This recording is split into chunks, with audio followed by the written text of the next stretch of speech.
मही तन्नो शिव प्रचोदयात् करारविन्देन पदारविन्दं मुखारविन्दे विनवेशयन्तं वटस्य पत्रस्य पुटे शयानं बालमुकुन्दं मनसा स्मरामि। कृष्णाय वासुदेवाय हरये परमात्मने प्रणतक्लेशदाशाय गोविन्दाय नमो नमः। महायोगपीठे तटे भीमरथ्यां वरं पुण्डलीकाय दातु मुनीन्द्रैः समागत्य तिष्ठं तमानन्दकन्दं परब्रह्मलिङ्गं भजे पाण्डुरङ्गम्। पांडुरंगाकारो प्रथम नमः।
त्यांच्या कृपादाने कथेचा विस्तार बाबाजी सद्गुरु दास तुकारामा तुकारामा नाम घेता कापयाम धन्य तुकोबा समर्थ जेने केला हा पुरुषार्थ विठ्ठल विठ्ठल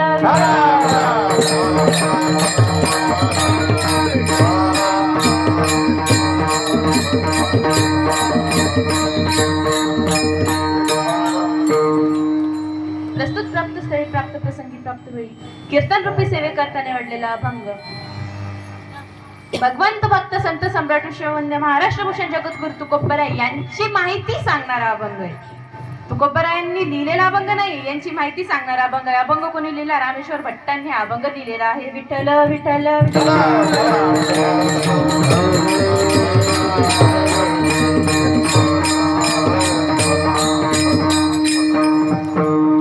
रामेश्वर भट्टांनी अभंग लिहिला। अभंग लिहिताना अभंगाच्या सुरुवातीला काय सांगितलं? तुकाराम तुकाराम नाम घेता कापे यम। आता तुकोबरायांचं नाव घेतल्यावर यम कापतो, म्हणजे यम मला भीती वाटते।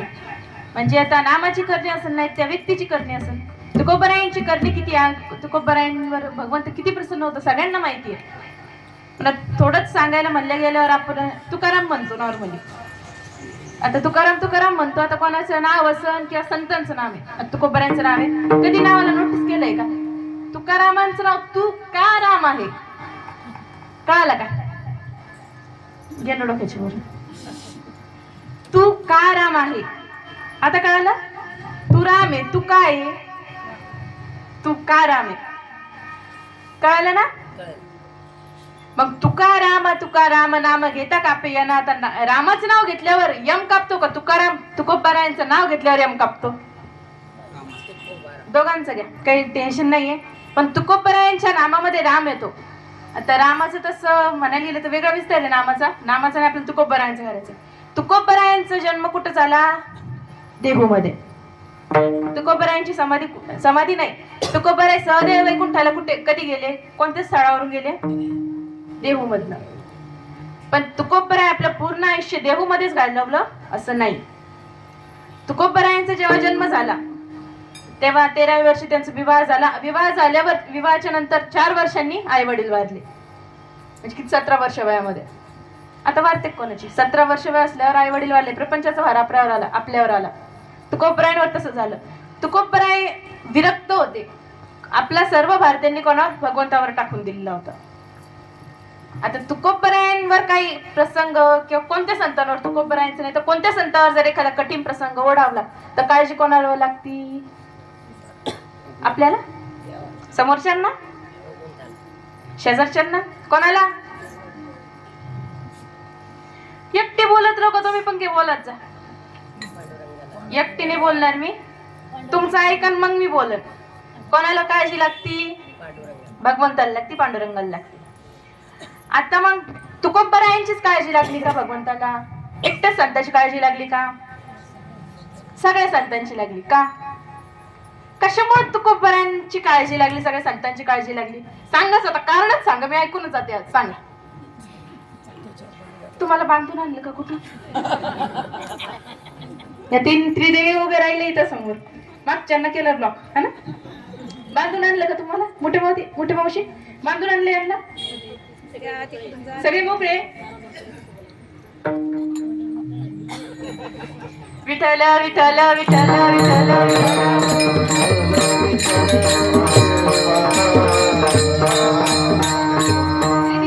तिकडे जातो मी. जरा मागच्या जरा अडकल्या सारख्या व्हायल्या.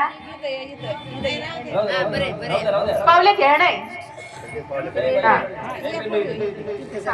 तिने विमान वाटायलाच खरं सांगायला. मी आलते पहिल्या दिवशी, दुसऱ्या दिवशीपासून यायले मी कीर्तनाला. एक दिवस पण बघितलं होता. आलते त्या दिवशी 2 दिवस अगोदर उभे राहिले होते. मोजून 3 का 4 जणीच उभे राहिलो होतो. आज माझं कीर्तन आहे म्हणून उभे राहिल्या, त्यांना माझं कीर्तन ऐकायला आवडतं म्हणून उभे राहिल्या. मला तेच नाही कळलं का माझंच आजचं परम भाग्य उजळलंय. इकडं माधव महाराज पण माझ्या कीर्तनाला आले आणि इकडे सगळ्या महिला मंडळ माझ्यासाठी उभं राहिले. याच्यामुळे सगळ्यांचे हात जोडून आभार मानते. देशटारांना पण माझ्या कीर्तनाला आले. म्हणजे दररोज येते कीर्तनाला, पण आज नातीचं कीर्तन म्हणून जरा आनंदाही दिसायले, आनंदात दिसायले. विठ्ठल विठ्ठल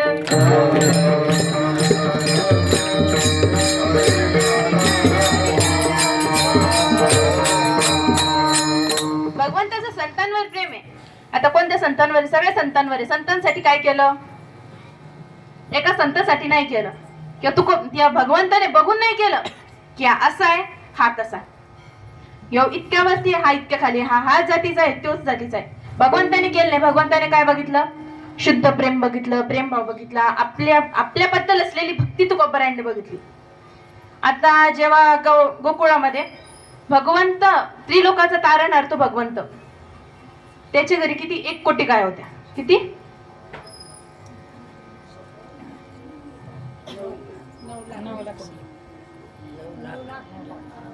1 कोटी.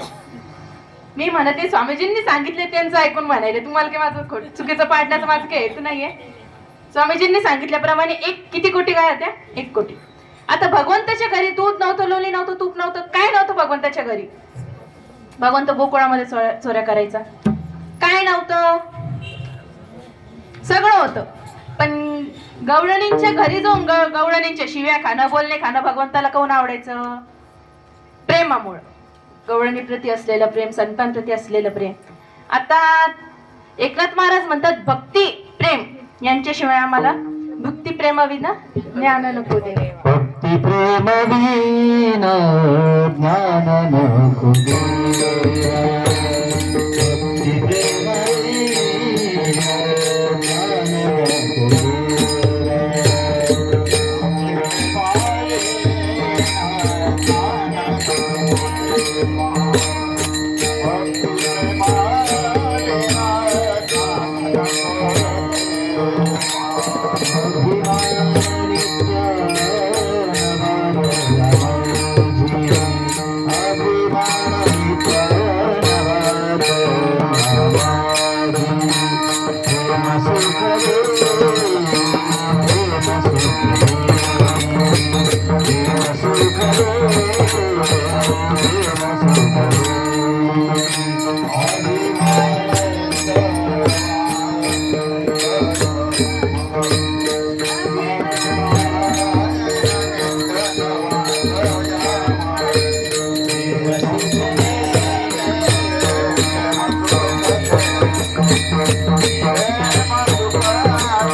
विद्या वगैरे ज्ञान नाही दिलं तरी चालेल.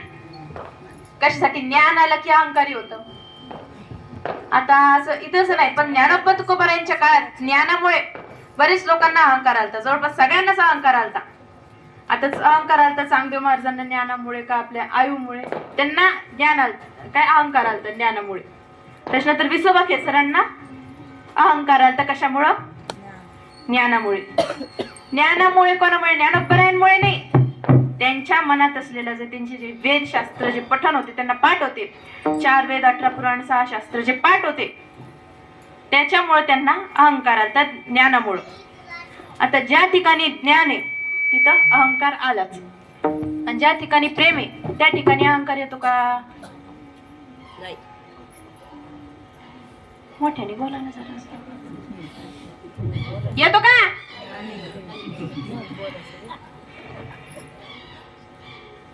विठ्ठल विठ्ठल विठ्ठल.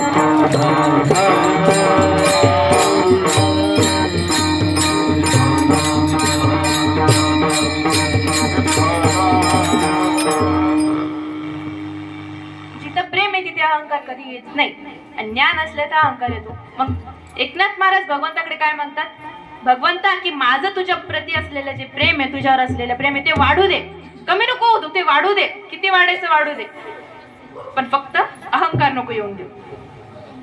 आता प्रेमामध्ये अहंकार येत नाही, बाकी ज्ञानामध्ये अहंकार येतो, वैराग्यामध्ये पण अहंकार येतो.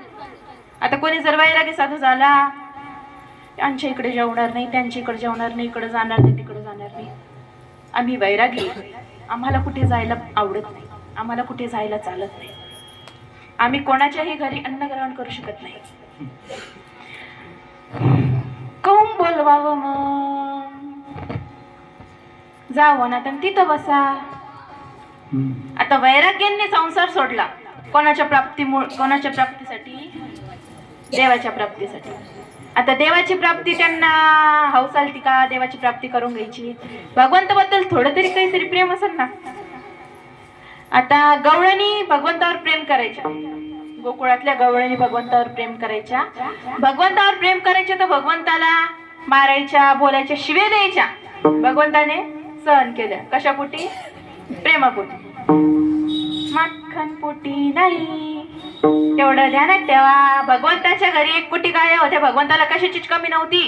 कशाचीच कमी नव्हती. फक्त कोणामुळे? असं नाही की यशोदा मातेचं, श्रीजींचं, राधा राणींचं प्रेम कमी पडत होतं, पण काय काही म्हणतात ना, आई मरम मावशी जगू, तीच गती जास्त नाही. सोप्या भाषेत महिला मंडळला समजन असं. विठ्ठल विठ्ठल विठ्ठल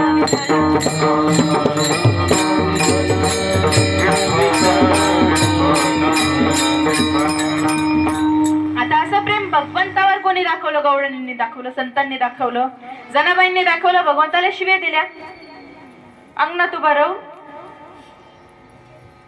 काय केलं? शिव्या दिल्या. उभी राहुनी अंगणी शिवे देते दासी जणी. आता एवढा अधिकार त्यांनी भगवंतावर केला, त्यांचं सामर्थ्य होतं तितकं. भगवंतावर अधिकार नाही, त्यांचं सामर्थ्य होतं तितकं की भगवंताने त्यांच्या घरी येऊन काम करावे, धुणं भांडी करावी. चोखोबांच्या पत्नीचा बाळंतपण भगवंताने केलं. आता शेजारलीला केलं जात. माझं मला झाले जण शेजारी म्हणती, विठ्ठल विठ्ठल विठ्ठल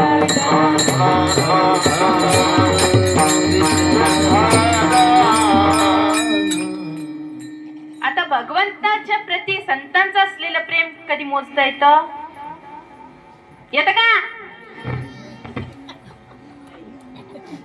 येतं का? नाही. कोणाला मोजता आलं का? गवळणींचं असलेलं भगवंतावर प्रेम ह्या गोष्टीमुळं, म्हणजे आता प्रत्येक ठिकाणी गवळणी जेव्हा रास करायच्या गोकुळामध्ये, रात्री जेव्हा ते रास करायच्या, रास क्रीडा करायच्या, तेव्हा प्रत्येक गवळणी संघ भगवंत नाचायचा, रास करायचा. कशामुळे? त्यांना वाटायचं भगवंत आपल्या संघ आहे. भगवंत कोणा संघ राहायचा? राधा राणी संघ. मग राधा राणीला पण अहंकार आला. असं नाही की राधा राणीनं अहंकार नव्हता. सर्व देवींमध्ये राधा राणीच अशी एक देवी आहे ज्यांच्या हातात एक पण शस्त्र नाही. बघा तुम्ही राधा राणीचा फोटो बघा, मूर्ती बघा, आता बाकी नवरात्रीमध्ये आपल्या घरी आपल्याकडे देवी बसवतात, घट बसवतात, आपल्या देवघरातले देव बघा, हातात एक ना एक शस्त्र आहे का नाही? आहे. राधा राणी अशा स्त्री, अशी देवी आहे, असं रूप आहे ज्यांच्या हातात एक पण शस्त्र नाहीये. कधी नोटीस केलं कोणी? लक्ष दिलं का? मंदिरातच गेलो नाही म्हणा. विठ्ठल विठ्ठल विठ्ठल विठ्ठल.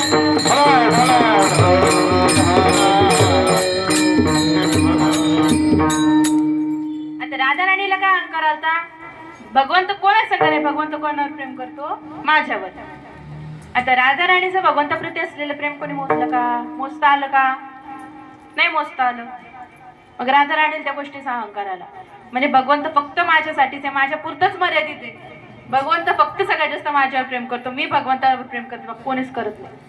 पण तो पण अहंकार कोणी? गवळणींनी मोडला. असं नाही मोडला, ते भगवंताच्या आज्ञेवरून मोडला. गवळणींच्या मनात नव्हतं की राधा राणी नीचपणा दाखवावा. त्यांनी अहंकार आलता फक्त तो अहंकार थोडा कमी करण्यासाठी आणि प्रेम थोडंसं वाढवण्यासाठी, गवळणींप्रती भगवंताप्रती प्रेम वाढवण्यासाठी भगवंतांनी गवळणी संघ राहिल्या, गवळणी संघ खेळले, रास क्रीडा केली. मग तेव्हा राधा राणीचा अहंकार कमी झाला. तसा भगवंतावर अधिकार होता संतांचा. जनाबाई, मुक्ताबाई, कानोपात्रा, मीराबाई, सर्व संतांचा तसा अधिकार होता. पण भगवंतानी कधी बघितलं का? हा असा आहे, ही अशी आहे, ती तशी आहे, खालच्या जातीचं, वरच्या जातीचे, दास आहे, ह्या मालक आहे. आता द्वारकेचा राजा भगवान श्रीकृष्ण त्याने काय करावं? आपल्या संभाजीनगरचे पैठण क्षेत्रीचे श्री क्षेत्र पैठण येथील नाथ महाराजांच्या घरी काय करावं? पाणी भरावं. कोणाच्या रूपात? श्रीखंड्याच्या रूपात. द्वारकेची मूर्ती एकनाथाची. पाणी वाहे हरी कावडी, श्रीखंड चंदन उघडून करी, वस्त्र गंगे तीरी धुत असे. भगवंतांनी एकनाथ महाराजांच्या घरी कापड धुतले, चंदन उघडून ठेवलं. आता चंदन कोणासाठी उघडलं? आपल्यासाठी. कोणी उघडलं? भगवंताने भगवंतासाठी चंदन उघडून ठेवलं. कोणासमोर? नाथांसमोर, असं दाखवायला की मी पण भगवंताचा भक्त आहे. कधी स्वतःचा भक्त ऐकलाय का? मीच देव आहे, मीच स्वतःचा भक्त आहे. मी देव आहे, माझा जो भक्त आहे त्याच्या हाताखाली काम करणारा पण मीच. असं भगवंताचं लॉजिक. आपल्या डोक्याच्या मध्ये येते तिथे आपल्या डोक्याने लावायचं. भगवंताने प्रेमापोटी संतांच्या घरी काम केलं, सगळ्या संतांच्या घरी काम केलं. बाळातपण केली, धुणं धुतलं, द्वारपाल झाला. कोणासाठी द्वारपाल झाला? बळीसाठी. आता बळी कोण होता? असुर होता. पण येडापेडा जाऊ आणि बळीचं राज्य असुर असून का? कारण बळीचा एक नियम होता, राजा बळीचा एक नियम होता, आपल्या दारावर कोणी आलं रिकाम्या हाती पाठवणार नाही. मग एक वेळेस जेव्हा बळीने सर्व त्रिलोक्यावर अहंकार माजवला, तेव्हा सगळे देव गेले रडत रडत भगवंताकडे. भगवंता, सगळं माहिती तुम्हाला, आम्हाला सांगायची गरज नाही, तुम्ही जा आणि बळीचा काहीतरी करा. आमचं त्रैलोक्य जायला आलं, सगळं भूतल तर गेलं कधी ते बळीच्या राज्यामध्ये. आता परत स्वर्ग गेलं, पाताळ तर त्याच्याकडेच होतं आधी, भूलोक पण गेला, स्वर्ग पण गेलं. आता काय करावं आम्ही? मग भगवंताकडे गेले. भगवंताने वामन अवतार धरला, बळीच्या दारावर गेले. विठ्ठल विठ्ठल विठ्ठल.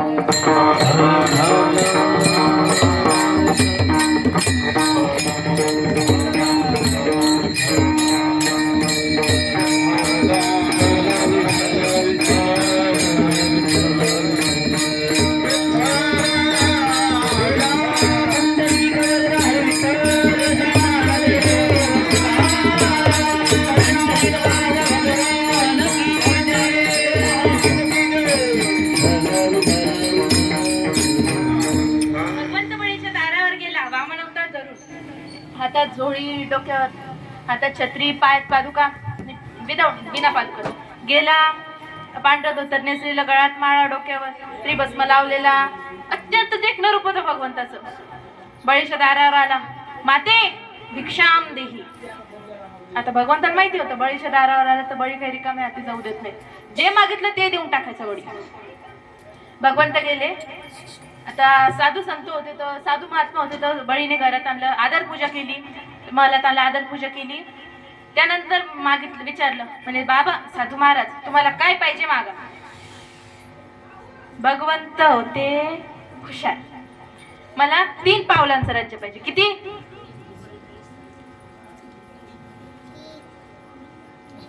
ते लेकराने सांगितलं, त्या पुरीने सांगितलं. तुम्ही काय बोलत चला ना. किती पावलांचं राज्य मागितलं? आता 3 पावलांमध्ये काय येतं? मंडप बी नाही येणार. आपल्या घराचं दार येतं 3 पावलांमध्ये. बळी हसला, म्हणे घ्या 3 पावलांचं राज्य लागतं, घ्या. भगवंताने ब्रह्मांड एवढं मोठं रूप धारण केलं. पहिला पाऊल ठेवला, म्हणजे पहिला पाऊल जिथं तो पातळ रूप तर आपलं चालतं भगवंताच. मग नंतर दुसरा पाऊल ठेवला स्वर्गावर, पृथ्वीच्या वरतून स्वर्गावर ठेवलं, म्हणजे ओलांडली पृथ्वी, म्हणजे पृथ्वी पण आली भगवंताकडे. नाही, पहिला पाऊल ठेवला पृथ्वीवर, दुसरा पाऊल ठेवला स्वर्गावर, तिसरा पाऊल कुठे ठेवावा? बळीचं राज्य किती होतं? त्रिलोक्यापर्यंत. तिथून पुढे राज्य संपलं. आता पाऊल कुठे ठेवावा? बळी खाली वागला, आपलं डोकं ठेवलं, म्हणे भगवंता डोक्यावर ठेवा. भगवंताने तिसरा पाऊल बळीच्या डोक्यावर ठेवलं. मग भगवंताच्या वाट्याला किती जमीन आली? किती एकर आली? 100, 200, 300, 1000, लाख, कोटी. किती एकर?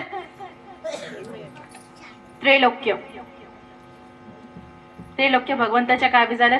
आणि बळी गेला कुठं? नागलोकात. पाताळाच्या खाली नागलोकात गेला डायरेक्ट. आणि नागलोकाचा राजा कोण? वासुकी. विठ्ठल विठ्ठल विठ्ठल.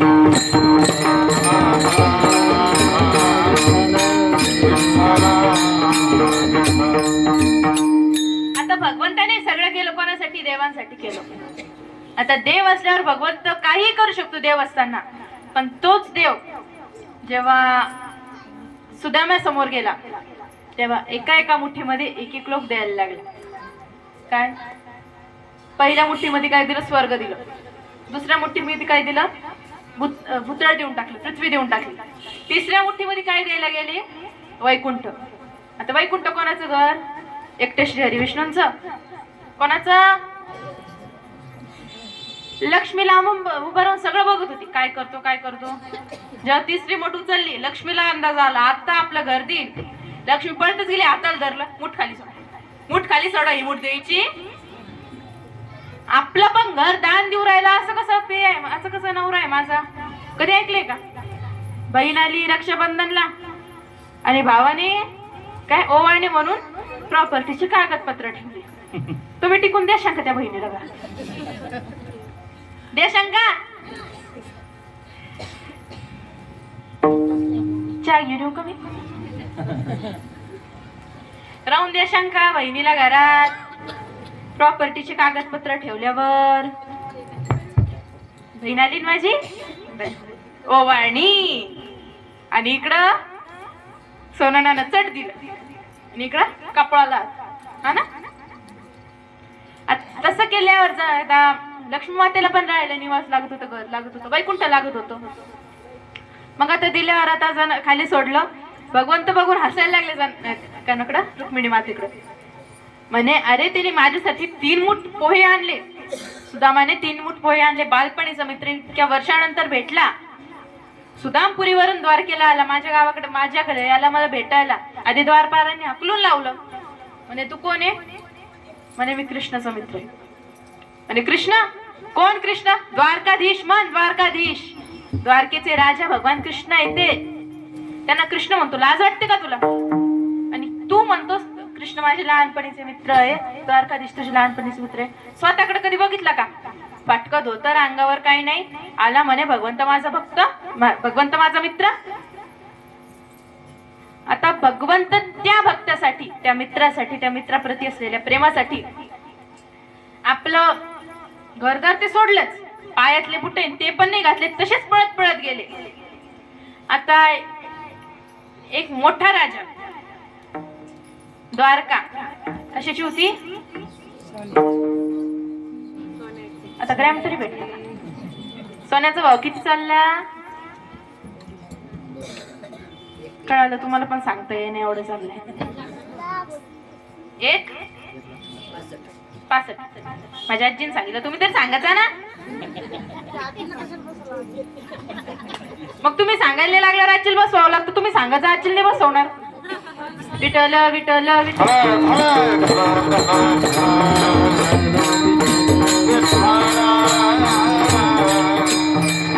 आता अशी सोन्याची द्वारका भगवंत ती द्वारका सोडून सगळ्या संपत्तीवर पाणी फेरून भगवंत बिना चप्पल घालतात, बिना पायात न घालतो पळत पळत दगडांवरून पळत पळत कोणाकडे गेले, जे पायात न घालता आता त्याच्यासाठी भगवंत गेले, पळत गेले. भर नगरामध्ये भगवंताने सुदामाला धरून भगवंताने सुदामाला मिठी मारली. कशापोटी? प्रेमापोटी. भगवंताला ओढून कशाने आणलं? प्रेमाने. तोच भगवंत वैकुंठाधिपती पांडुरंग परमात्मा संतांच्या घरी काम करायला आला, नाही तर संतांच्या हाताखाली काम करायला आला. आता अधिकार कोणाचा मोठा, भगवंताचा का संतांचा? संतांचा. आता संतांचा अधिकार मोठा तर भगवंतावरच अधिकार का? म्हणजे जनावर अधिकार नाही त्याचा, म्हणजे ज्याचं जन ऐकत नाही त्याचं भगवंत ऐकतो म्हणल्यावर जरा महाराजाला की कळतं पण. आता ज्ञानोबरायांनी वयाच्या 22व्या वर्षी समाधी घेतली. वयाच्या 16व्या वर्षीपर्यंत अतोनात त्रास सहन केला. तेव्हा जनाला माहिती होतं का, त्या लोकांना माहिती होतं का तिथलच्या की ज्ञानोबराय विश्वाची माऊली आहेत? माहिती होतं का? संन्याशाची पोरं म्हणून तिरस्कार केला, टाकून दिलं, वाईट टाकून दिलं, घेतलं नाही. म्हणे का संन्याशाची पोरे द्यायचं नाही. ज्या त्या काळात ज्या माऊलींना मुठभर पोहे काय मुठभर पीठ नव्हतं मिळत खायला, त्याच माऊलींसाठी पंचपक्वानांचं जेवण आहे. ती करणी आहे, करणी का आपल्याला जेव्हा ज्ञानोबरायांनी आपल्याला काहीतरी दिलं. आता जेव्हा ज्ञानोबरायांनी समाधी घेतली, समाधी घेतल्यावर भगवंताला पण रडू आलं. कोणाला? भगवंताला पण रडू आलं. भगवंताला रडू काऊन आलं? काऊन आलं? मी सुरुवातीलाच बोलले, मी एकटं बोलणार नाही. भगवंताला काऊन रडू आलं? प्रेमासाठी. आता संतांप्रती असलेलं प्रेम आहे भगवंताचं, म्हणून भगवंताला रडू आलं. पण त्याच भगवंताचं जास्त प्रेम तुकोबरायनं सदेह वैकुंठाला घेऊन गेले, कारण मला तुक्याशिवाय करमत नाही. तसंच काहीतरी आयडिया असेल ना भगवंता, तसंच काही विचार असेल ना. आता माऊलींच्या समाधीच्या वेळी सर्वजण रडले, पण त्याच माऊलीला एक दिवस त्याच माऊलींना किती त्रास दिला. एक दिवस नाही, 16 वर्ष किती त्रास दिला याची गणना करू शकेल का? आता आपल्याला जर घराच्या बाहेर काढलं कोणी तर आपण त्याच्या घरात जात नाही परत. पण माऊलींना तर नगराच्या बाहेर काढलं होतं, आळंदीच्या बाहेर काढलं होतं. इंद्रायणीत स्नान करण्याचा त्यांना अधिकार नव्हता, तरी माऊली स्नान करायची. त्यांना काय वाटायचं, हा भाबडा जन आहे, किती मोठा असू, ज्ञानाने मोठा असू, वयाने मोठा असू, पण याला अजून कळत नाही, समज नाही याला. म्हणून ज्ञानोबराय आता एखाद्या लेकराने चूक केली, आता लहान लेकरू आता आईला लात मारतो, मम्मी आता आईला मम्मी लात मारतो. विठ्ठल विठ्ठल विठ्ठल.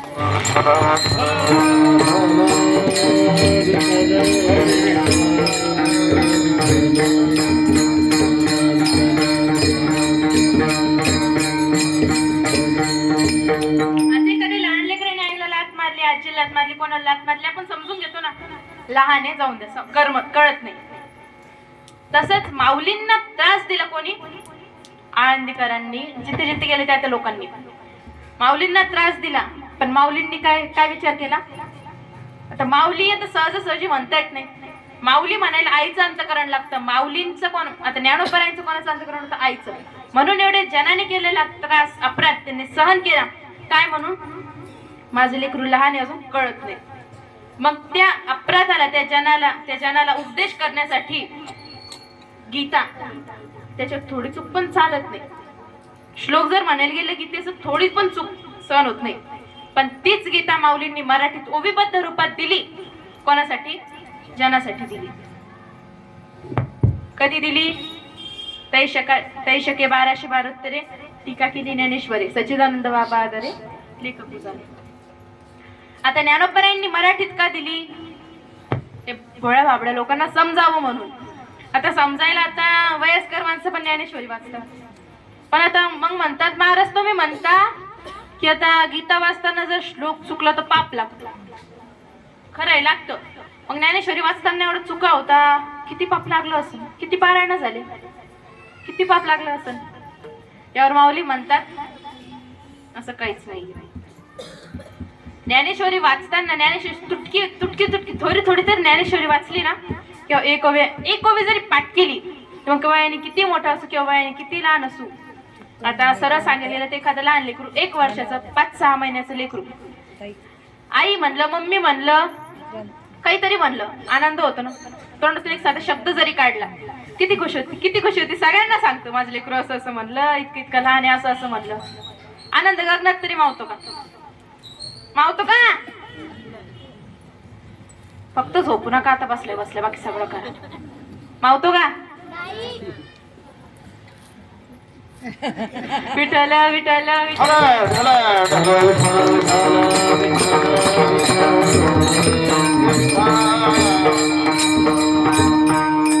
तशाच तुटक्या वाच्या बोलामध्ये जर आपण ज्ञानेश्वरीची 1 ओवी वाचली तर त्या माऊलीला, विश्वाच्या माऊलीला किती आनंद होईल याचा तुम्ही विचार करा.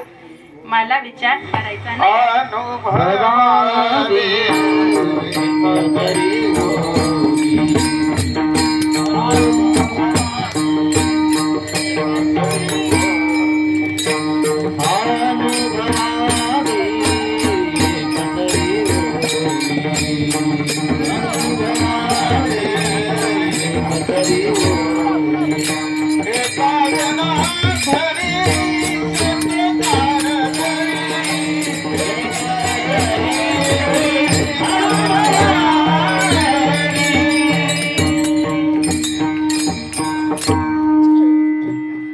भगवंताचं प्रेम होतं कोणाबद्दल? संतांबद्दल. आता संतांमध्ये तुकोबराय गणना केली जाते तुकारामांची. तुकाराम महाराजांच्या नावामध्ये राम पण येतो, म्हणजे भगवंताचं नाम येतं जे मुक्ती मिळवून देऊ शकतं आपल्याला. त्या भगवंताचं नाम पण येतं. आणि त्या तुकोबरायांचं नाम घेतल्यावर यमाला पण घाम फुटतो, यम पण घाबरतो. अभंगाचा प्रथम चरण. तुकाराम तुकाराम तुकाराम तुकाराम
केले तिचं नाव घेतल्यावर यमाला भीती वाटणारच, या गोष्टीत काही शंका नाही. आता तुकोबर काय धन्य आहे. आता आपण म्हणतो धन्य काय, आजचा दिवस धन्य आहे. आपण नाही का हरिपाठ घेतला, आजचा दिवस धन्य असेल. आता धन्य आज दिन झाले संतांचे दर्शन.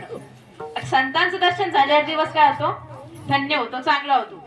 आता धन्य म्हणजे काय, चांगला, म्हणण्यालायक, म्हणण्यासारखं असं धन्य कोण आहे, तुकोबा आहे. आणि ते काय समर्थ आहे कशासाठी, भगवंतावर सत्ता चालवण्यासाठी. काळावर पण आपली सत्ता ज्यांनी चालवली तशी तुकोबरा होते. विठ्ठल विठ्ठल विठ्ठल.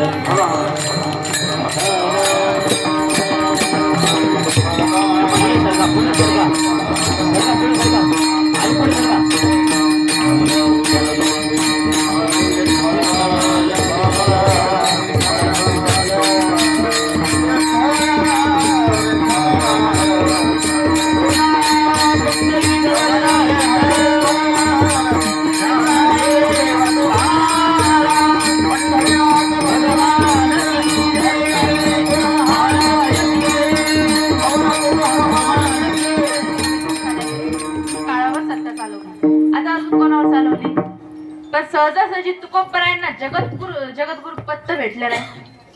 आता कोणी उठलं सुटलं जगद्गुरु होऊ शकत नाही. आता जगद्गुरु पद पण मिळवण्यासाठी, कशासाठी, शेजारणीला बोलण्यासाठी, कशासाठी, ऐकलंच नाही आम्ही, हा ना. कशासाठी, जगद्गुरु पद मिळवण्यासाठी काय करावं लागतं, चंदन व्हावं लागतं. चंदन, चंदन कळतं ना. आता चंदन कसं आहे बघितलंय कधी,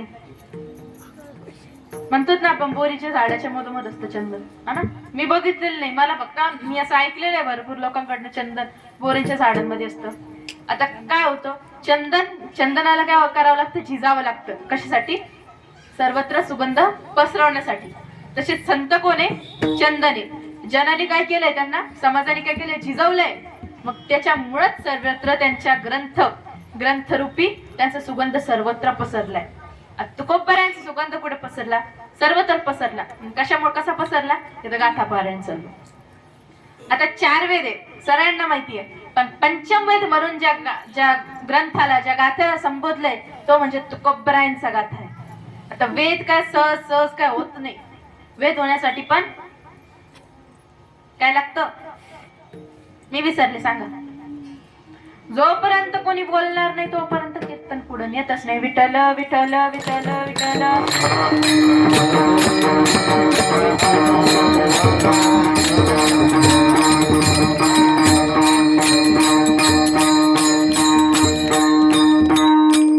जागरण केलं चालेल ना,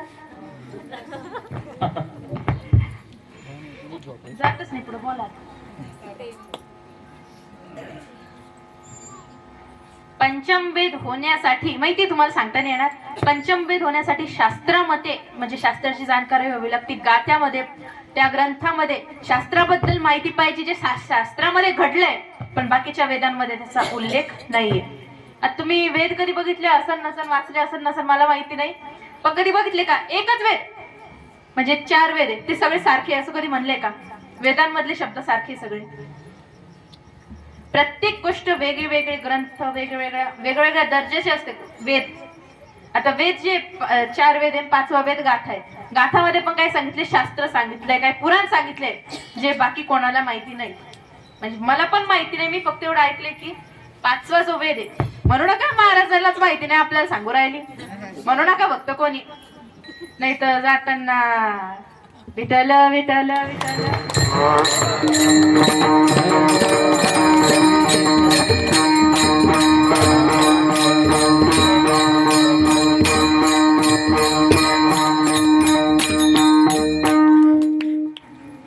आता पंचमवेद गाथा पारायण तर चालू आहे. गाथा पारायणाला खरं सांगा कोण कोण येतं,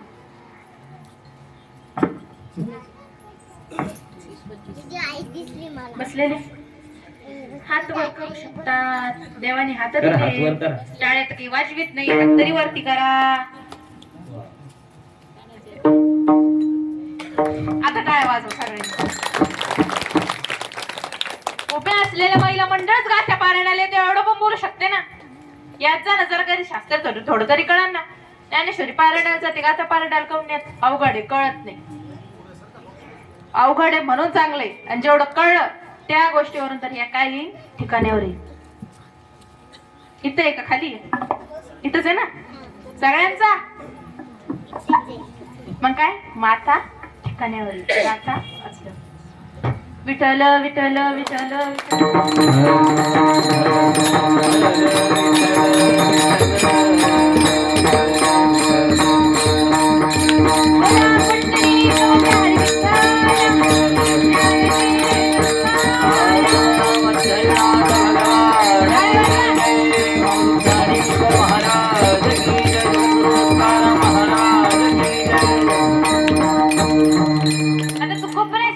कोणत्या गोष्टींमध्ये समजतंय?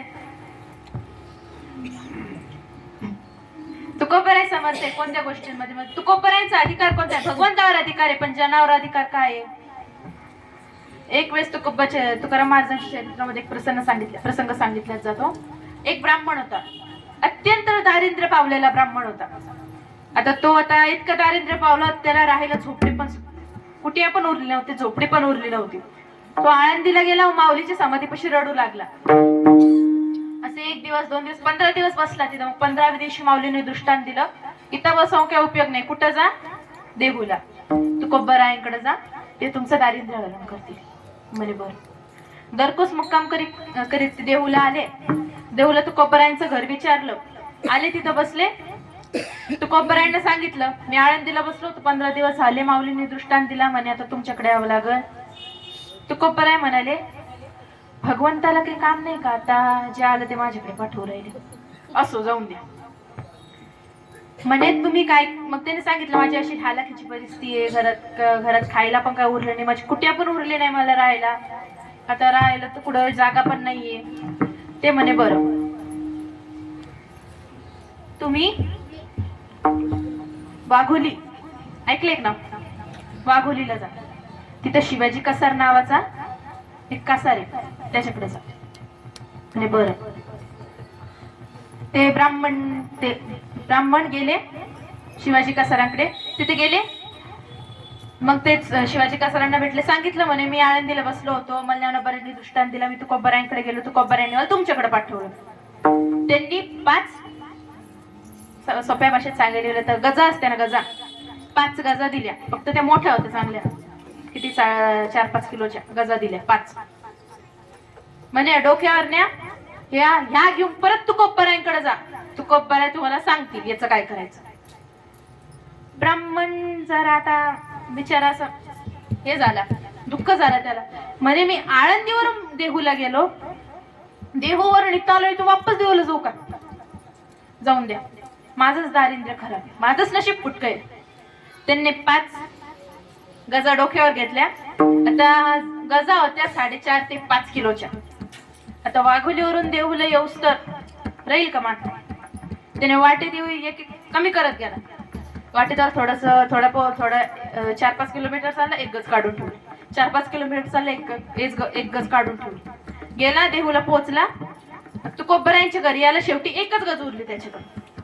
डोक्यावर घेतलेल्या होत्या. तुकोबरायांनी त्या बघितल्या. म्हणे आता मी घरी घेऊन जा. आता म्हणे गजा, डोक्यावर गजा होत्या, खाली बघितल्या त्या गजा सोन्याच्या झाल्या. कशामुळे? तुकोबरायांच्या बघण्यामुळे, फक्त बघण्यामुळे. आणि मग मला काय विचारत, तुकोबरायांचा अधिकार काय, तुकोबरायांचं सामर्थ्य काय?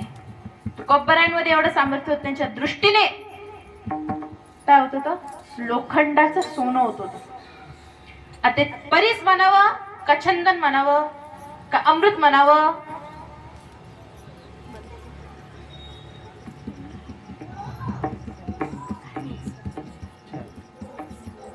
बोला काय म्हणावं?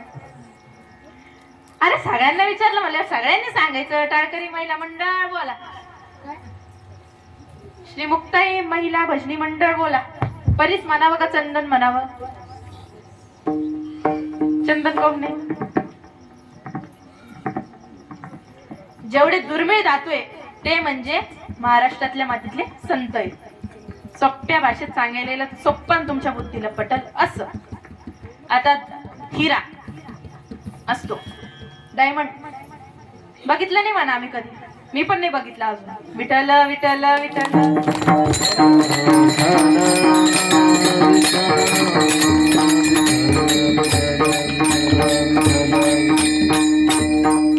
आता डायमंड असतो, हिरा असतो, तो आधी काय असतो? कोळसा. कोळसा बघितला का? कोळसा हा ना, कोळसा दिसतो, हिरा नाही दिसत हा ना. महिला मंडळ सगळ्यांना बोलू राहिले. आता त्याच कोळशाला तापवल्यावर किती लाल उस्तर, काळ्याचा लाल उस्तर तापवल्यावर काय बनतो? कोळशाचा हिरा बनतो.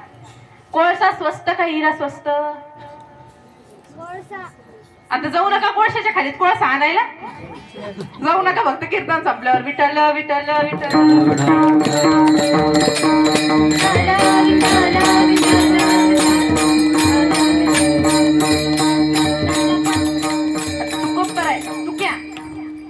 तुक्यापासून ते जगद्गुरु पद हे सहजासहजी मिळालेलं नाही. त्यांना मला जे अग्नीने जाळवलं, तुकोबारायांना जाळलं अग्नीने, ज्ञानाच्या अग्नीने जे तुकोबारायांना जाळलं, म्हणून त्या तुकोबारायांचा कोळशाचा हिरा झाला. असं म्हणत नाही की संतांनी कोळसा होते, ते जन्मजात हिरा होते, पण फक्त त्यांना चमक नव्हती. ते चमक मिळवून देण्याचं काम कोणी केलं? समाजाने केलं. आता समाजाने केल्यावर तुकोबाराय झाले जगद्गुरु. तुकोबारायांच्या दृष्टीने, तुकोबारायांच्या बघितल्याने पण लोखंडाचं सोनं झालं. मग ते ब्राह्मणाला आश्चर्य वाटलं, म्हणजे कस काय? घेऊन निघलो होतो तेव्हा लोखंड, येता येता वाटेत किती? 4 टाकली. 4.5 ते 5 किलोचं एक गज. मोजा किती? 25. 20 किलो टाकून दिले. 20 बरोबर आहे, फक्त टाकून दिले. आता 25 किलो, 25 ग्राम धरून घ्या. किलोच्या कुठून आधी लागते हा ना. 25 ग्राम धरून घ्या, सोनं भेटलं. टाकत येईन कोण नाण्यात येऊन टाकून दे का? नाही मला 5 ग्राम लागतं, 20 ग्राम टाकून दे. करीन का?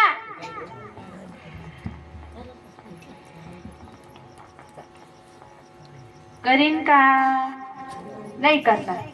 त्या आता ब्राह्मणाला दुःख झालं. मग तो वापस त्या वाटेत गेला.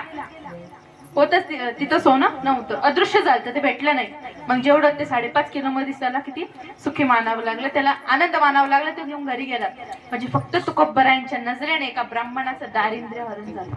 म्हणजे हे तुकोबारायांचं सामर्थ्य होतं अभंगाचं. दुसरं शरण. धन्य तुकोबा समर्थ, धन्य तुकोबा समर्थ, धन्य तुकोबा समर्थ, धन्य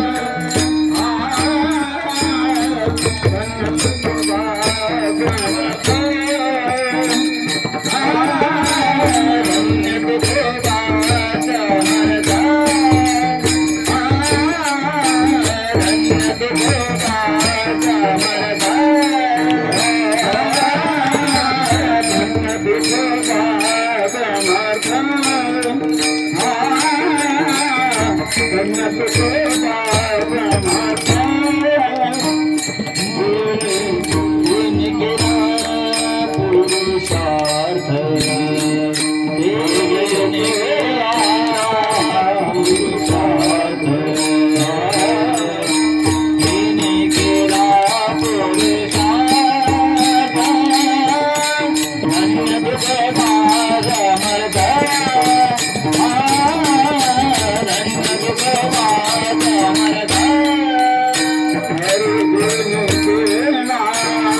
तिथपर्यंत समर्थ होते. आता एक वेळेस काय झालं, जेव्हा मोरांजी नावाचा एक ब्राह्मण होता, त्यांना तुकोबरायांबद्दल माहिती का द्वेष होता. एक दिवस त्यांनी रामेश्वर भट्ट, त्या काळचे मोठे शास्त्र मुखगत असलेले मोठे शास्त्री होते, ब्राह्मण होते. आधीच्या काळात ब्राह्मणांकडे जायचे, एखादा काही अपराध झाला पंचायत मध्ये जायचे. आता नाही जात, आता पोलीस स्टेशन मध्ये जाते. आता पंचायत होती, गावात नाही, आपलीच होती. कीर्तन पडलं की काय झालं, झाली पंचायत. मोठे मावशिली चांगले आहे, प्रत्येक शब्दाचं उत्तर देत्या. काय तक्रार नोंदवली की तुकोबराय काय करतात, आता जे आधीच ते काय अशिक्षित आहे, म्हणजे काही वेदांचा काय अभ्यास केलेला नाही. उलट ते काय करतात, लोकांना भडकवतात की तुम्ही ब्राह्मणांच्या नादी लागू नका, ते काही कामाचे नाही. तुम्ही काय करते, भगवंताच्या मार्गी लागा, माझ्याकडे यायचं असं सांगितलं. कोणी, मोराजीने रामेश्वर भट्टांना सांगितलं की तुकोबा असं असं करतो. मग आता एक बाजूची माहिती ऐकून, एका बाजूचं ऐकून न्याय द्यावा असं काही चांगलं नाही वाटत. त्यांनी तुकोबरायांना बोलवलं, एका माणसाला पाठवलं, म्हणजे तुकारामाला घेऊन ये. तुकारामांना आणलं. तुकोबरांनी विचारलं काय झालं, मला का बोलवलं. मग त्यांनी सांगितलं असं असं तुझ्यावर आरोपी, तू लोकांना भडकवतो, ब्राह्मणांकडे जाऊ नका असं म्हणतो. ते म्हणे बरं, मग मी काय करू. म्हणे तू जास्त असं लोकांना नको जमा करत जाऊ, तू तुझं तुझ्या पुरतं मर्यादित हरिकीर्तन करत जा, एकटं मध्ये भगवंताचं नाम घ्यायचं, तुला कोणी काही बोलणार नाही, पण लोकांना नको जमा करत जा. आता तुकोबराय लोकांना बोलत होती का, लोक येऊन बसायचे तुकारामांपाशी, लोक येऊन बसायचे. कारण भगवंताच्या नामामध्ये भगवंत सगळे एवढे तल्लीन होऊन जायचे की त्यांना पहाट झाली का रात्र झाली हे पण नाही कळायचं. आता नामदेवांच्या कीर्तनात भगवंत तल्लीन झाला. भगवंत काय, नामदेवांच्या कीर्तनात नाचायला आला. नामदेव कीर्तन करे पुढे देवनाथ पांडुरंग. नामदेव कीर्तन करू पुढे देवनाथ पांडुरंग. जनी मनी ज्ञानदेवा बोला भंग. नामदेवा बोला भंग. जनी मनी ज्ञानदेवा बोला भंग. जनी म्हणे नामदेवा बोला भंग. नाथ पांडुरंग. नामदेव कीर्तन करी पुढे देवनाथ पांडुरंग. नामदेव कीर्तन करी पुढे देवनाथ पांडुरंग. नामदेव कीर्तन करी पुढे देवनाथ पांडुरंग. असं नामदेवरायांचं कीर्तन होतं. कबीर महाराज पकवाज वाजवायला बसायचे, जनाबाई मुक्ताबाई ज्ञानोबराय अशा टाळ घेऊन उभे राहायच्या. आपलं मुक्ताबाई भजनी मंडळ अशा सगळ्या संत महिला उभा राहायच्या. ज्ञानोबराय, आता जनाबाईंनी ज्ञानोबरायांना काय म्हणावं, आळंदीचे ज्ञानोबराय आहे का इथं, आहेत ना, चाल म्हणा. जनी म्हणे ज्ञानदेवा बोला अभंग, म्हणे अभंग म्हणा. असं नामदेवरायांचं कीर्तन होतं, कीर्तनात तल्लीन होऊन जायचे. तसंच तुकोबरायांचं कीर्तन होतं. नामदेवरायांचा दुसरा अवतारच तुकोबराय होता.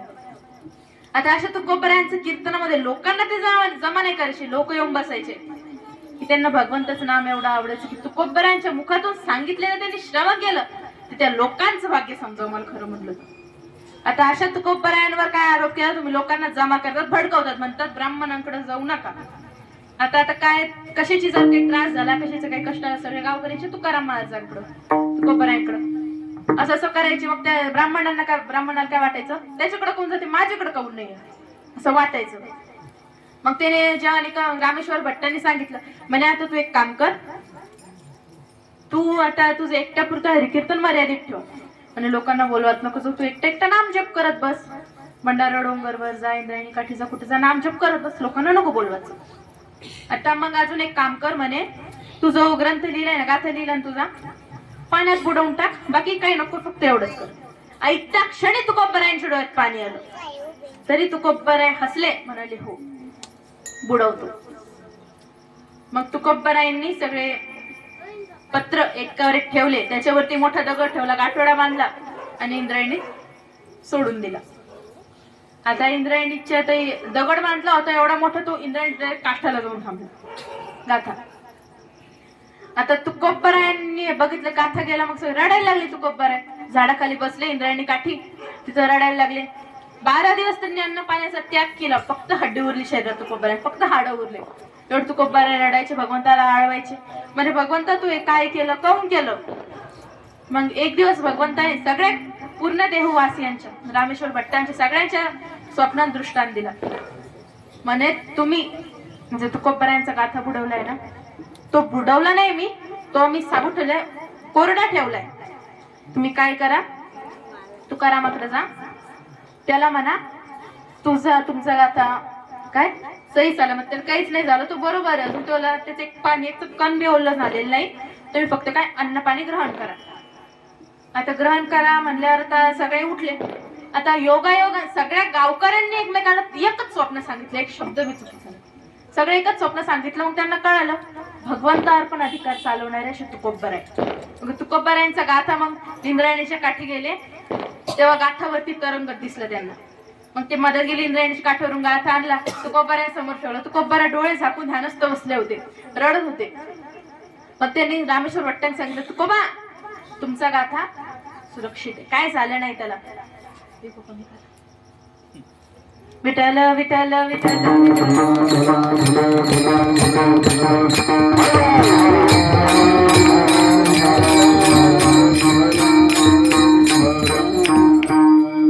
तुकोबरायांसमोर तो गाथा ठेवला. मग तुकोबरायांनी 13 दिवसाचा आपला उपवास सोडला. आता भगवंताला काळजी कोणाची पडली, भक्ताची. एवढा अधिकारी तुकोबराय भक्त होते. मग आपण तुकोबरायांच्या करणीमुळे, तुकोबरायांच्या भगवंताच्या अधिकारामुळे त्यांचा गाथा किती 13 दिवस पाण्यावर तरला, पाण्यावर राहिला, पण पाण्यावर बुडला नाही. अभंगाचं 3रं चरण.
तुकोबरायांनी लिहिलेला गाथा तरला, तेव्हा ह्या तरल्या कशामुळं, भगवंतावर असलेल्या अधिकारामुळे.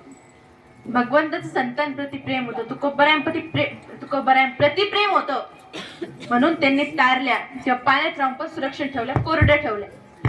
भगवंताला आता दुसरं काम नव्हतं का? मला येतोच प्रश्न सहजासहजी. म्हणजे भगवंत तुकोबरायांसाठी थांबून गेला, बाकी ब्राह्मणांसाठी का नाही गेला? कारण गावाचे कुलकर्णी होते तुकोबराय. किती संपत्ती होती? 91 लाख. आताची नाही, त्या काळातली एवढी संपत्ती तुकोबरायांची. कशात वाटून दिले? दुष्काळामध्ये गावात वाटून दिले. दुष्काळामध्ये पहिली पत्नी मरली, शोक नाही केला. मुलगा मरला, शोक नाही केला. आता पत्नी मुलगा मेल्यावर, पत्नीचं जाऊ दे, मुलगा मेल्यावर कोणाला जगले जाईन का? जगले जात का? तुकोबरायांचं वेगळं. तुकोबराय काय म्हणायचे?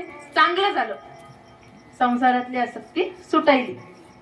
आता आवली कोणाला? भगवंताला शिवे द्यायची. तुकोबरायांची दुसरी पत्नी भगवंताला शिवे द्यायची. भगवंताला पण तुकोबरायांच्या पत्नीचा धाक होता. आता धाक कुठं होता मी सांगतो तुम्हाला. आता भजन कर एकदा प्रेमाने. विठोबा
मूर्तीला पण कीर्तिमान. सगळेच लगे गंधर्व जमले काल सांगितलं नव्हते महाराजांनी. पण माझ्या कीर्तनाला एवढे चांगले जमते मला वाटलं नव्हतं खरंच. आता माझं कीर्तन ऐकलंय पण मी चांगलं करते ते तुम्हाला माहिती. नाही करते तुम्हाला माहिती. पण जर चुकलं तर तुम्ही थकून घेते. कहून लेकी सारखी मी. तुम्हाला जर एक असन तर दुसरी समजा, दोन असन तिसरी समजा, तीन असन चौथी समजा, कोणी नसन तर मला समजून घ्या. चालेल मला काय हरकत नाही. विठ्ठल विठ्ठल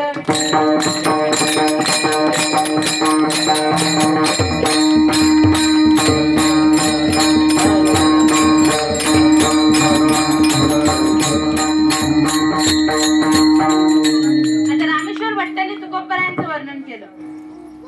आपला प्रसंग राहिला सांगायचा आवलीचा. आता तुकोबरायात भगवंत आवलीला घाबरायचे का? जेव्हा तुकोबरायांनी गुळाचा धंदा केला, मीठ विकून जेव्हा गुळाचे नफ्याने गुळ कमावला. गुळ विकल्यावर जेव्हा एका ब्राह्मणाला काय दारिद्र्य लाभलं होतं, म्हणजे गावाचा काय कुलकर्णी होता, तो पाटील होता.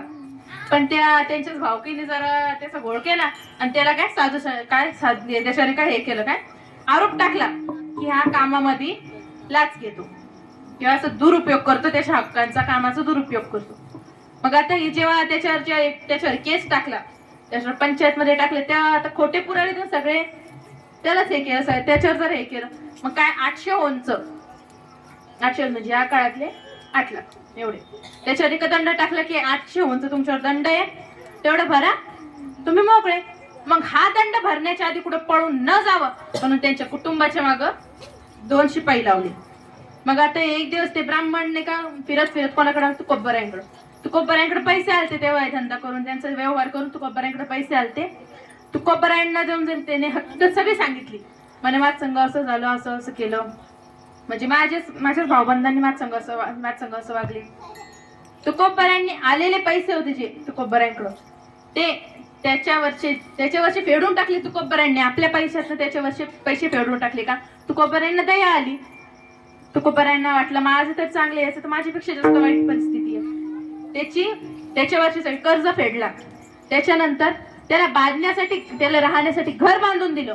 त्याच्यानंतर न्हाव्याकडे घेऊन गेले, त्याचे कटिंग केसन ते नीट केले, दाढी मिशा वाढल्या होत्या सगळ्यात.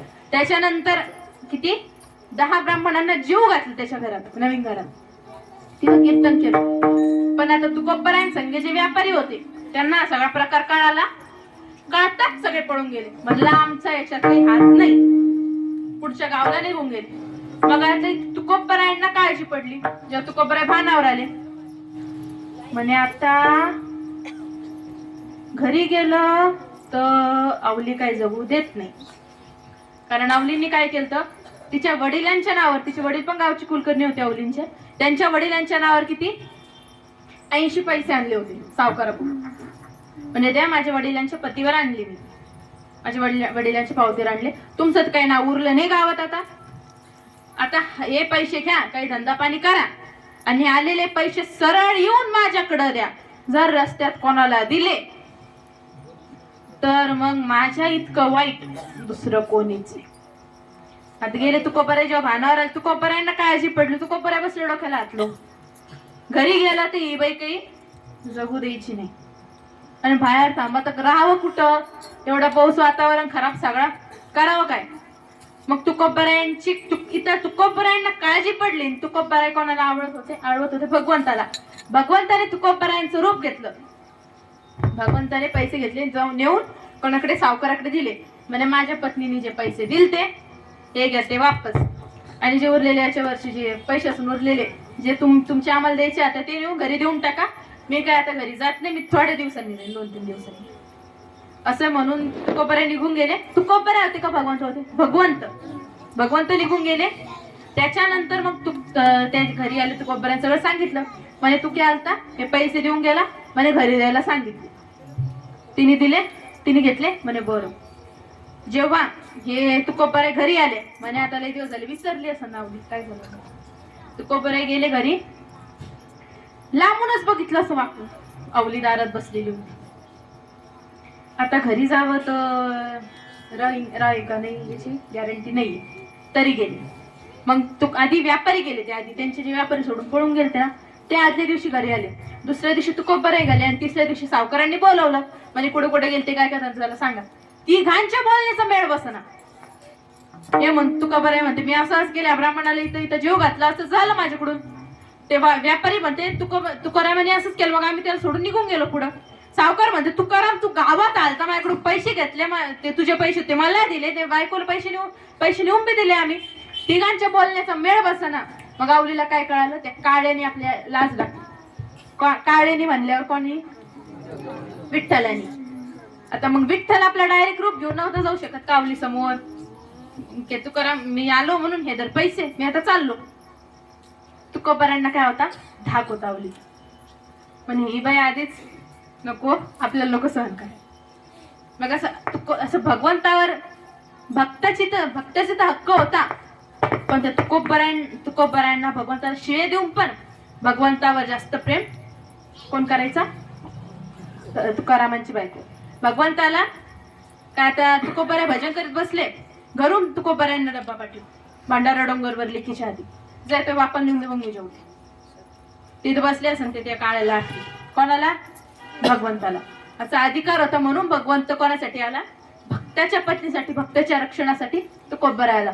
म्हणजे घरी आला तर जाईन बायकोच्या हाताने. मग असे जे तुकोबरायांचे जे सर्व चरित्र आहे, तुकोबरायांचे चरित्र लई सांगण्यासारखं आहे. पण टाइम नाहीये, 10 मिनिटं बाकी आता 10ला. आता आवर्त घ्यावं लागेल. तुकोबरायांचं जे वर्णन होतं ते सगळं कोणी केलं? रामेश्वर भट्टांनी केलं. काय आता जे भगवान त्रिलोकामध्ये देवांमध्ये कोण आहे? श्रीहरी विष्णू जसे एकटे, तर संत मंडळीमध्ये तुकोबराय एकटे, यांच्यासारखं दुसरं कोणीच नाही. अभंगाचं शेवटचं चरण. म्हणे रामेश्वर भट्ट तुझा, म्हणे रामेश्वर भट्ट तुझा, म्हणे रामेश्वर भट्ट तुझा, म्हणे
शब्द पण नाही सापडत लवकर एवढं चांगले सगळे टाळकरी ते टाळकरी लोक गायनाचार्य सगळे टाळकरी गायनाचार्य इथे माधव महाराज आहे म्हणून बघण्याचं काही काम नाहीये मार्गदर्शक सप्तशे म्हणून महाराजांचे सगळे शिष्य आहे ते पण त्यांच्यातलीच एक आहे इकडे आमचे स्वामी महाराज असतील बाबा शिंदे माऊली असतील वाकचोरे बाबा असतील बाबांचे शिष्य असतील देशेटरांना असतील बाबा आवर्जून माझ्या कीर्तनाला आले इथं मृदुंगाचार्य आमचे श्रीकांत महाराज जाधव असतील इथं मुक्ताबाई महिला भजनी मंडळ आहे सगळ्या माझ्या ओळखीच्या आहे पण काही चुकलं असेल तर खरंच मला माफ करा चुकून आता घरचे समजून मी बोलते इथं विनेकरे मावशी पण लय भारी दिसू राहिल्या इथं आपले युट्यूब वाले जयस्वाल काका पण आहे साऊंड सिस्टम पुढे विघ्न अर्थ साऊंड सिस्टम आहे ते पण चांगले आहे सुरुवातीला की हेराफेर झाली पण जाऊन द्या बाकी सगळं चांगलं आहे आणि आपले चौकदार बाबा आहे वेगळीच एनर्जी आहे राव सगळ्यांमध्ये माझी एनर्जी कमी पडते याच्यात सगळ्यांसाठी एक जोरदार टाळ्या वाजवा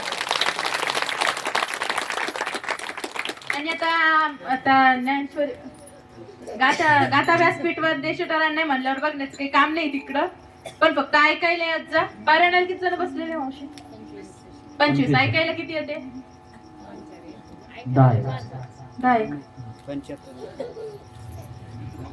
10 ते ऐकायला कमी बसणारे जास्त ऐकायला यात जा घरातलं जर थोडं जरी कमी झालं चालतं सांग भगवंत प्राप्तीकडे जरा थोडस चला काय आपण भगवंताकडे एक पाऊल चाललो भगवंत आपल्याकडे 10 पावले घर जास्त लांब बसन तर इथून जरा 20-25 पावलं चला त्या भगवंत किती जवळ आहे मग मला नाही सांगता येणार तर पंढरपूरचा पांडुरंग परमात्मा तुमच्या जवळ आहे तर तुकोबरायांचा गाथा पारायण आहे मग सगळं चांगले बघायचं काही काम नाही मार्गदर्शन माधव महाराज करताय गाथा व्यासपीठावर देशटारांना आहे हरिपाठाला माधव महाराजांची शिष्यमंडळी म्हणजे बघायचं काही काम नाहीये साऊंड सिस्टम पण सगळं चांगले ऐकायला आले सगळे श्रोते मंडळी तर एक नंबर आहे म्हणजे यांना काही बोलायचं काम नाही पण हुकून चुकून माझ्याकडून जर काही माझ्याकडून चुकीचं जर काही गेलं असेल तुमच्याकडे पर्यंत आलं असेल तर माफ करा माझं मला देऊन टाका माझ्या बुद्धीचा दोष समजा लहान आहे म्हणून समजून घ्या आणि चांगलं असेल तर तुम्हाला ठेवा जरा आचरणामध्ये आणायचा प्रयत्न करा आणि जो अभंग घेतला मी आज रामेश्वर भट्टांचं तुकोबरायांबद्दल तुकोबरायांचं नाम घेतल्यावर काय होतं यमाला पण भीती वाटते कारण त्यांनी काळावर सत्ता चालवली तुकारामा नाम घेता काप्यानं तुकोबराय काय धन्य आहे ज्याने केला हा पुरुषार्थ धन्य तुकोबा समर्थ ज्याने केला हा पुरुषार्थ त्याच्यानंतर त्यांनी लिहिलेल्या गाथा पाण्यावर तर इंद्रायणीच्या डोहात बुडली पण भगवंताने ती बुडू दिली नाही म्हणजे ओली होऊ दिली बघा 3रं चरण 4थं चरण रामेश्वर भट्ट म्हणतात की तुकोबराय आणि त्रिदेवामध्ये भगवान विष्णू आणि संत मंडळी तुकोबराय यांसारखं दुसरं कोणी होणार नाही आणि झाले तर तेव्हा बघून घेऊ झालेली सेवा भगवंताच्या श्रोते मंडळींच्या टाळकरी मंडळींच्या विनेकरी चोपदार इकडे महिला भजनी मंडळ मृदुंगाचार्य साऊंड सिस्टम वाले सर्वांच्या चरणी समर्पित करते युट्यूब वाल्यांच्या चरणी समर्पित करते सेवेला पूर्ण विराम देते ज्ञानेश्वर